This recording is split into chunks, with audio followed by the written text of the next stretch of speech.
Programme एक बार फिर खुश आमदीद। फैसल चौधरी साहब, ये बताइएगा कि आज आईनी अदालत का जो फैसला आया कितना ख़तरनाक साबित हो सकता है पाकिस्तान तहरीक इंसाफ और उसकी लीडरशिप के लिए, क्योंकि कुछ रोज़ से ये कहा जा रहा था कि इमरान खान साहब का मामला भी फ़ौजी अदालत की तरफ जा सकता है।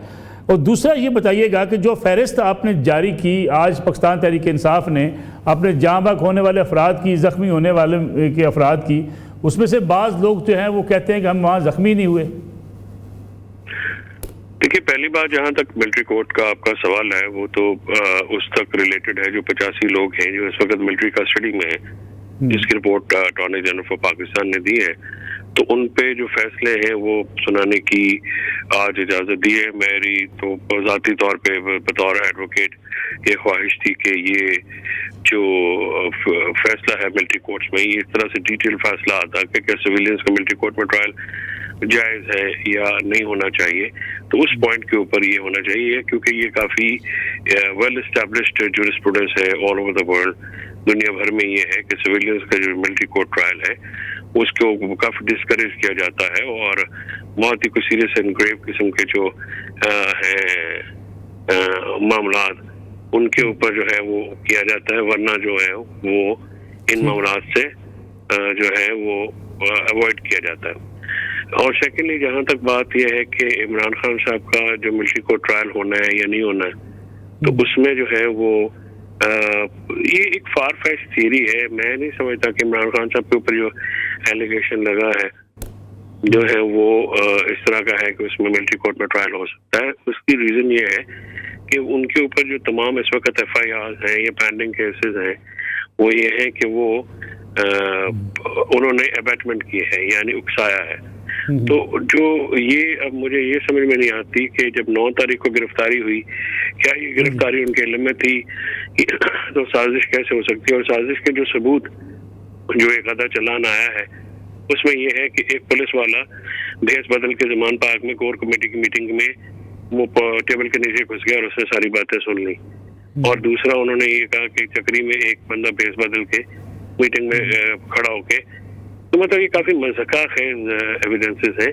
तो इनके ऊपर मिलिट्री कोर्ट में अगर ट्रायल चलेगा तो उसकी सुबकी भी होगी, उसकी काफी ज्यादा जो है वो लेदे भी होगी। फिर इंटरनेशनल जो है लॉज हैं अपना और उसमें नेशनल लॉज हैं, वो जो है वो सारी चीजें भी आपको ज़हन में रखनी पड़ेंगी। एंड देन उसी मलिक साहब ये कोई वो पुराना टाइम भी नहीं है यहाँ पे लिमिटेड मीडिया एक्सपोजर होता था, या जो लोगों को अब ग्लोबल विलेज है, बहुत एक्सेस होती है न्यूज़ तक। और फॉर्मर प्राइम मिनिस्टर का पॉलिटिकल ओपिनियन और डिफरेंस रखने के ऊपर अगर मिलिट्री कोर्ट ट्रायल होगा तो इसको जस्टिफाई कैसे किया जाएगा, और वो भी एक ऐसी चीज़ के ऊपर जो कि बड़ा पोलिटिसाइज मैटर है। 9 मई में आपको पता है कि बहुत सारे लोग ऐसे जिन्होंने PTI को छोड़ा, उनको शामिल होते हुए, इन्वॉल्व होते हुए भी जो है वो नहीं पूछा गया। और बहुत सारे फैसल चौधरी साहब, अगर साबिक DGI को सज़ा होती है, उनका कोर्ट मार्शल हो जाता है, तो उस हवाले से कुछ एविडेंस रिलेट हो सकता है इमरान खान साहब के साथ, क्योंकि कहा जा रहा है कि वो भी जो है उनके गले पड़ सकता है। फिर रेंजर्स की जो 3 एहलकार जहाँ बाक हुए वो FIR भी, क्या इमरान खान साहब के लिए किसी खतरे का बायस नहीं है? देखिए, legally speaking and factually speaking, एक तो DGI क्या 9 मई को DGI थे, तो ये सवाल बहुत वाइटल होगा। अगर वो वहाँ पे किसी फौजी ओहदे पे भी नहीं थे तो देन ऑब्वियसली ये सवाल बड़ा वाइटल होगा कि वो कैसे मदद कर सकते थे, या उन्होंने क्या मदद की, क्या एलिगेशंस हैं, वो एविडेंसेस क्या हैं। और दूसरी बात ये है कि जो जहाँ तक मेरा ख्याल है वो तो रिटायर हो चुके थे और उनको 9 मई के वाक़यात से जोड़ना जो है इसलिए अमकाना बात होगी कि वो उसमें इमरान खान साहब के ऊपर जो ऑलरेडी एग्जिस्टिंग एलिगेशंस हैं वो तो सिर्फ अबैटमेंट या साजिश या उकसाने की हद तक है। तो अब उसको कितना, और दूसरी बात यह है कि जो ISPR का रिलीज है उसमें अभी वो इन्वेस्टिगेशन होनी है, वो इन्वेस्टिगेट हुई नहीं। और जहाँ तक उनको जो कि बिल्कुल खालिसन फौज का इंटरनल साहब का मैटर है, वो है आपका हाउसिंग कॉलोनी का जो स्कैम है, वो इंटरनल मैटर है आर्मी का, कैसे उसको डील किया जाता है, कैसे अपना उसको डील करना है, वो तो उसका तो हमसे कोई लेना देना है नहीं। ये बात अपना 9 मई में जैसे मैं अर्ज कर रहा था इसलिए पोलिटिसाइज्ड इशू है। देखिए उसमें बहुत सारे जो दोस्त हैं, जो बहुत सारे लोग हैं जिनको इनिशियली एक्यूज किया गया था, उनको, जिसमें आईजी ने प्रेस कॉन्फ्रेंसेस की, लोगों की कॉल्स के रिकॉर्ड दिए गए, फिर उस गाड़ी में जो लोग मौजूद थे, एक को सजा दी क्योंकि उन्होंने पीटीआई नहीं छोड़ी, दूसरी खातून को छोड़ दिया गया बिकॉज उन्होंने पीटीआई छोड़ दी थी। इसी तरह से पिंडी में है, फैसलाबाद में है, लाहौर के बहुत सारे लोग हैं जो कि जिनको इनिशियली इन्वॉल्व किया, लेकिन फिर ये पोलिटिसाइज हो जाता है ना। अगर आप एक इवेंट में पिक एंड चूज करेंगे, उसमें मतलब एक शख्स को सजा देंगे और एक शख्स को सजा नहीं देंगे, तो देन ऑब्वियसली क्वेश्चन मार्क तो मलिक साहब उठेंगे। मैं वापस आता हूँ आपकी तरफ फैसल चौधरी साहब। खुर्रम रोकड़ी साहब, ये जो सिविल नाफरमानी की तहरीक की बात की जा रही है, अगर हमारे मुतालबात ना मानेंगे, इमरान खान साहब का ट्वीट है, तो हम सिविल नाफरमानी की तहरीक शुरू करने जा रहे हैं, कल 14 दिसंबर होगी। यानी इसका मतलब ये है कि तहरीक इंसाफ तो फिर हेड ऑन की तरफ जा रही है। पहले ये सिविल नाफरमानी, दो चीज़ें मैं जो वकील साहब भी कह रहे थे, एक तो रेंजर्स की जो शहादतें और जो पुलिस की शहादतें हैं वो आमदन की गई हैं और उसके एविडेंस मौजूद हैं और वो प्रॉपर डिज़ाइन के साथ की गई, इंसाइट किया गया इसी गिरोह की तरफ से जो मॉब आ रहा था फ्रॉम पेशावर, और ख़ास तौर पर वो नॉन स्टेट एक्टर्स जो उस खातून के साथ थे जो किसी दौर में साबिका खातून अव्वल भी रह चुकी है। तो रेंजर्स की शहादतों का एफआईआर और उस पुलिस कांस्टेबल की शहादत की एफआईआर को अगर लाइट को समझ रहा है और समझ रहा है कि ये वैसे चीज़ है, तो इनको वरी करना चाहिए, इन्हें परेशान होना चाहिए, क्योंकि they are already in a thick soup. वो बहुत छोटी चीज़ नहीं है, वो एस्टैब्लिश्ड फैक्ट है और कराया गया, इन्होंने ये खुद किया कि ये पहले इस तरीके से रेंजर्स के एहलकारों को ये शहीद करेंगे और उसके बदले में जब ये अगली कार्रवाई करेंगे तो फिर शायद आगे से जो रेंजर्स के एहलकार हैं वो आगे से फायर करेंगे और ये होगा और इनको लाशें चाहिए। तो एक चीज़ तो ये में रखिए कि ये कोई छोटा केस नहीं है रेंजर्स की शहादत का। और उसके बाद अगली चीज़ पे आता हूँ। वकील साहब ने कहा कि जी एडमिशन, हम ये कहते हैं कि इमरान खान की पहली गिरफ्तारी के बाद उसकी अपनी एडमिशन मौजूद है जिसमें वो फरमाते हैं कि अगर मेरे साथ दोबारा ये हुआ तो यही होगा। ही एडमिट्स दिस थिंग्स। प्लस एक और चीज बड़ी इंटरेस्टिंग है कि वो ये भी कहते हैं कि भाई अगर जीएचक्यू की तरफ किसी ने पूछा कि जीएचक्यू की तरफ जाओगे कि नहीं जाओगे, उन्होंने कहा और कहां जाएंगे, जीएचक्यू पे ही जाएंगे ना।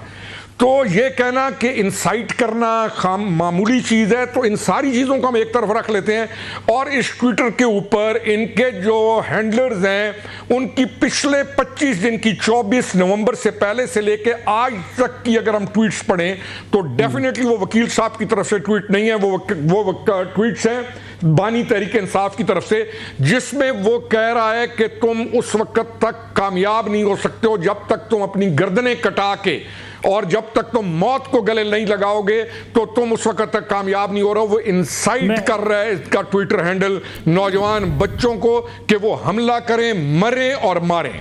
अगली चीज, जब ये चलती है खातून फ्रॉम पेशावर, एक इंटेंशन के साथ, मैं इख्तियार वली खान के साथ ये भी नोट में लाऊंगा, एक इंटेंशन के साथ आपका ऑफिशियल सीक्रेट एक्ट को शायद ये समझ रहे हैं कि ये मजाक है कि जो FGCM के अंदर ऑफिशियल सीक्रेट एक्ट और हुकूमत के अंदर सियासी निज़ाम में मदाखलत को दे आर थिंकिंग कि ये कुछ चीज़ें हवा में हुई हैं, बादलों में हुई हैं, नहीं, ये इसी जहान में हुई हैं, इसी मुल्क के पाकिस्तान में हुई हैं। वो खातून वहां से चलती है, इंटेंशनली सऊदिया के खिलाफ एक पूरे मुनज़्ज़म तरीके के खिलाफ साथ एक घिनौना किस्म का अपना वो बयानिया रखती है। और उसके बाद आपको मालूम है कि सऊदिया में सबसे ज़्यादा जो लेबर है या जो लोग हैं वो KP के लोग हैं, पंजाब, बलूचिस्तान, सिंध, ये बाद में आता है। सबसे ज्यादा रोजगार सऊदिया के साथ KP के लोगों का मुंसलिक है, लेकिन इन जालिमों ने उन लोगों को भी खराब करने के लिए और इन्होंने पूरे एक मुनज़्ज़म तरीके के साथ सऊदिया के ऊपर करते हुए देन शी केम डाउन और अटैक करने के लिए। ठीक तो है, क्या ये चीजें जो समझ रहे हैं कि ये जो कुछ करते रहे हैं ये मजाक है? इख्तियार वली साहब, PTI दावेदार है कि वो पॉपुलर तरीन जमात है। एक पॉपुलर जमात के लिए सिविल नाफरमानी की तहरीक चलाना आसान होता है, क्या PTI सिविल नाफरमानी की तहरीक नहीं चला पाएगी?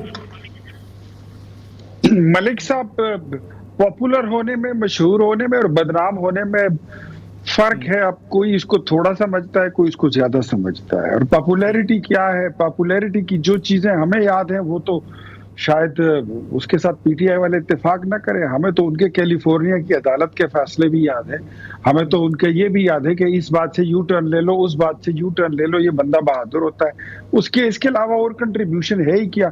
जुए को 1992 में क्रिकेट में इंट्रोड्यूस कराने वाला बंदा जो है वो इसी वजह से मशहूर हुआ, और प्ले बॉय के नाम से जिसकी शोहरत हो तो ये उसकी मशहूरी है। अगर आप आते हैं उसकी पॉलिटिकल मामलात पे, तो पॉलिटिकल मामलात में उनकी मशहूरी इस वक्त ये है कि खैबर पख्तूनख्वा, जिसको ये लोग अपना किला समझते हैं, वहां पर 2 ज़िमनी इलेक्शन हुए हैं, एक सूबाई और एक कौमी, दोनों इनकी सीटें थी और ये दोनों हार गए। वो कहते ये हैं जो आने सीटें छीन वाले लेते हैं अख्तियार वाली साहब। नहीं, तो अगर छीने गए थे तो फिर इनको दिए कैसे थे? इन्हीं की सीटें थी और वो इन्होंने कोई इस पर केस भी नहीं किया, ये कोर्ट में भी नहीं गए, और ये अपनी शिकस्त भी एक एएनपी ने जीती है, दूसरा आजाद बंदा जीत गया। ये कहे ना कि ये इनके साथ कोई धांधली हुई है, ये तो अजीब किस्म की मुनाफिकत है कि पंजाब में फार्म 47 की हुकूमत है, बलूचिस्तान में 47 की हुकूमत है, सिंध में फार्म 47 की हुकूमत है, खैबर पख्तूनख्वा में इनकी हुकूमत है, ये फार्म 45 की है। मैं कहता हूं इधर खोलो दराल के, लग पता जाएगा। ये सर, ये झूठे लोग हैं, झूठा बयानियां गढ़ना ये इनका पेशा बन चुका है। इससे ये खाते हैं, ये इनका नाम नफका है, इधर से इनकी रोजी रोटी लगी हुई है, यही इनका बिजनेस है, यही इनका काम है। सियासत कुछ और चीज है, निज़ाम हुकूमत पे रियासत चलाना, जमहूरियत और लोगों की खिदमत करना कुछ और चीज है। आप मेरे ये छोटे भाई हैं फैसल चौधरी साहब, इनसे पूछें कि पाकिस्तान में 4.25 साल हुकूमत रही है आपकी, खैबर पख्तूनख्वा में 12 साल से आपकी हुकूमत है, कोई काम ऐसा बता सकते हैं कि जिसको सराहा जा सकता है? You are just carrying the narrative politics, और आप ये साइफर निकाला, ये आपने एंटी अमेरिकन स्लोगन लगा दिया, ये आपने इस्लामिक टच दे दिया, और हालत इनकी ये है कि इनको बोले तो ये खातमुन नबीयीन बोल नहीं सकते और कहते हैं जी हम मदीने की रियासत बनाने लगे। ऐसे नहीं होते जी, ये थोड़ा सा इनका भयानक चेहरा जो है ये कौम को दिखाना होगा। और ये क्या समझते हैं कि क्या ये लोग इतने बेवकूफ हैं कि लोगों को समझ नहीं आती कि 9 मई में आप नहीं इन्वॉल्व थे, ये आपने नहीं किया, ये 26 नवंबर को अपने बंदे आपने नहीं मरवाए, आपको खून ही चाहिए था, और अब सिविल नाफरमानी की बात करते हैं। तो अगर आपने मुज़ाकरात करने हैं तो रूठे बच्चे की तरह ना करें, आप राजी हो, माफी मांगे, ये सिविल नाफरमानी की जैसी ये बकवास वगैरह जो है ये बंद करें, आए बैठे तो आपके साथ बात भी करेंगे। ठीक, मैं लेकिन अगर वापस आंखें अगर मैं एक जुमला बोलता हूं, अगर आंखें निकाल कर और मसल दिखाकर आप मुज़ाकरात की बात करेंगे तो मुज़ाकरात आपके साथ कौन करता है? फैसल चौधरी साहब, अगर मुज़ाकरात करने हैं पीटीआई ने तो ये सिविल नाफरमानी की तहरीक के ऐलानात करने की ज़रूरत क्या है? दूसरा, सिविल नाफरमानी की तहरीक मुल्क के लिए नुकसानदेह होती है। पीटीआई माजी में इस किस्म के फैसले कर चुकी, पीटीआई सियासी फैसले क्यों नहीं करती? पहले तो मैं अपने दोनों दोस्तों की जो घबराहट है या उनकी अंगेख्त है, उनकी आवाज़ों से अल्फाज जो इस्तेमाल कर रहे हैं, तो लगता है इख्तियार वली खान तो दलील वाला आदमी है कि वो तो दलील क्या ख़त्म हो गई, क्या सख्त ज़बान इस्तेमाल करनी पड़ी है। तो जब ये दलील का खात्मा हो जाता है तो लफ्ज़ सख्त हो जाते हैं, लहजे सख्त हो जाते हैं। तो बात यह है कि पहली बात जो मेजर साहब ने की है, तो जी साहब ये जो आपके इल्ज़ामात हैं ये मजाक से बढ़ के कुछ नहीं है। यानी रेंजर्स एहलकारों की शहादत को आप जो है इस्तेमाल कर रहे हैं पॉलिटिकल विक्टिमाइजेशन के लिए, तो मैं तो बतौर पाकिस्तानी इस पे मोतरज़ होऊंगा, क्योंकि वो शहीद मेरे भी हैं और वो अपनी ड्यूटी में एक कार एक्सीडेंट में शहीद हुए, जिसकी वीडियो फुटेजेस आ गई हैं, बंदा आइडेंटिफाई हो गया है, ड्राइव जो कर रहा था। और जो ड्राइविंग के इंसिडेंट होते हैं वो स्पॉन्टेनियस होते हैं, इसलिए इस पे जो है मैं समझता हूँ कि शौदा जो है वो कौम के होते हैं। फैसल भाई, अगर आई एम सॉरी आपको इंटरप्ट करना पड़ा, एक हमारे पास जो है पीटीआई जो फहरिस्त दी है उसमें एक शख्स है खालिद मज़ारी कि जी वो लापता हैं। खालिद मज़ारी इस वक्त हमारे पास टेलीफोन लाइन पर मौजूद हैं, मैं चाहता हूँ उनका भी मौक़िफ़ सामने जाए। खालिद मज़ारी साहब, अस्सलाम वालेकुम। खालिद मज़ारी साहब, ये बताइएगा कि लिस्ट में आपका नाम है पीटीआई की लिस्ट में कि आप लापता हैं, आप डी चौक में आए थे लेकिन आपको गायब कर दिया गया। ऐसी कोई बात नहीं है, सब झूठ है, सब टोटली ये बकवास है। उन्होंने मेरा नाम डाल दिया है मिसिंग पर्सन लिस्टिंग में, लेकिन मैं अल्हम्दुलिल्लाह मौजूद हूँ और मुझे बहुत सी कॉलें आ रही है, मुझे बहुत परेशान कर रखा है इन्होंने। मैं अल्हम्दुलिल्लाह सही सलामत अपने घर इस वक्त मौजूद हूँ, मेरे पास सारे प्रूफ है। इन्होंने खामखा मेरा नाम डाल दिया कि ये मिसिंग पर्सन है, सिर्फ अपने बंदे पूरे करने के लिए, ताकि इनको एक बयानिया मिल जाए पाक फौज को बदनाम करने के लिए, इदारों को या मुल्क को बदनाम करने के लिए। लेकिन खालिद मज़ारी साहब, आप डी चौक में गए थे या नहीं गए थे? मैंने आज तक सर डी चौक देखा भी नहीं है, हकीकत में वल्लाह मैंने आज तक डी चौक देखा भी नहीं है। पीटीआई के साथ आप हैं? नहीं सर, बिल्कुल कतई तौर पर मैं पीटीआई के साथ नहीं हूँ। खानदानी बचपन मेरा छोड़े, मैं खानदानी तौर पर पीटीआई के साथ नहीं हूँ, ये बिल्कुल झूठ है। आप मेरे एक्स जो मेरा अकाउंट है, एक्सपेस जो साहब का ट्विटर है, आप उस पर मेरा अकाउंट देख सकते हैं, वहाँ पे खालिद खान मज़ारी के नाम से मेरा अकाउंट मौजूद है। आप वहाँ जाके मेरी ट्वीट देखें, क्या क्या कुछ मौजूद है, सब कुछ। मैं तो सर पैदाशी तौर पर ही पीटीआई के खिलाफ हूँ। तो फिर आपका नाम क्यों दिया उन्होंने, पीटीआई ने?